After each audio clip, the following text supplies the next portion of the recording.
Did you know this about pigeons? Come, let me tell you. Hi, my name is Saifuddin, so this is Pigeons Part 2.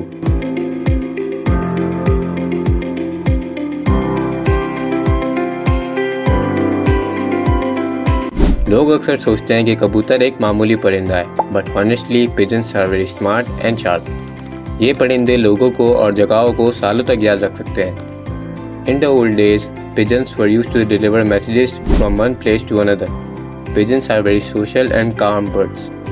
अक्सर कबूतर पूरी ज़िंदगी अपने एक ही partner के साथ गुजार सकते हैं। Pigeons have a very strong sense of direction, so they never get lost.